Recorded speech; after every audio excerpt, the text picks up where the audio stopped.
سلام بچه‌ها، خوش اومدیم به چنل خودتون، یعنی چنل پارساکی کیویکست. همونطور که می‌بینید صدای من گرفته، ولی خب دونستم که بیایم ویدیو رو آپلود کنم و بیشتر از این منتظرتون نذارم.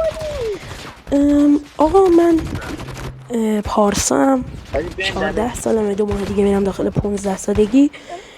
یه موبایل پلیر با یه دیوایس معمولی هم. بعد آقا یه سری شرایط فقط برای همین یوتیوب هستش که من تبعیض جنسیتی نمیکنم. نمیگم من پسرم کسی که دختر راحت حمایت میشه این حرفو نمیزنم، ولی ما داریم داخل ایران فعلی زندگی میکنیم.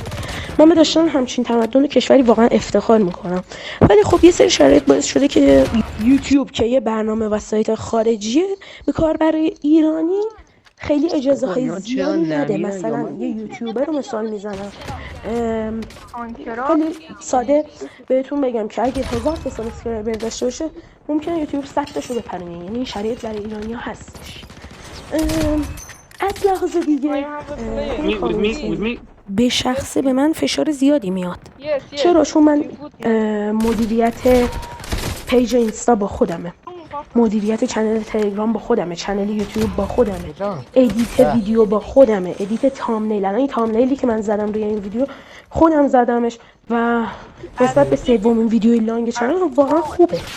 و گیم پلی اصلا این موزلیه، نگم براتون گیم پلی خیلی وضعیتش بده. من باید با این دیوایس گیم بزنم که لگ میشم، هیچ اسکرین رکوردر روشن کنم، گیم پلی هم بگیرم که بیشتر لگ میشم. یعنی این شرایط هستش.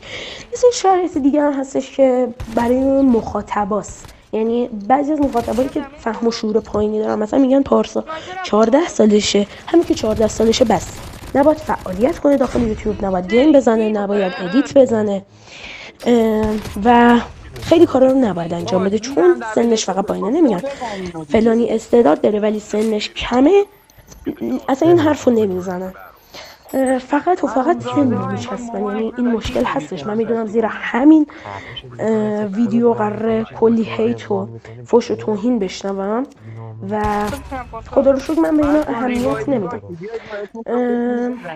ولی خب ممنون میشم شمایی که منو درک میکنید لطفا حمایت هم کنید. حتما داخل پیج اینستا و چنل تلگرام که داخل بیوگرافی کانال آیدیش هست عضو باشید که اتچمنت های خفن و قرعه کشی سی پی و اخبار کالاف قرار داده میشه. حتما توش عضو باشید.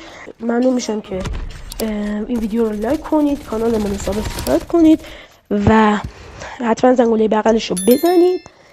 و اینکه اگه از این ویدیو خوشتون اومد پیشنهاد میکنم به بقیه ویدیوهای چنلم هم یه سر بزنید. حتما مراقب خودتون باشید که اصلا مریض نشید. تا درود دیگر، بدرود.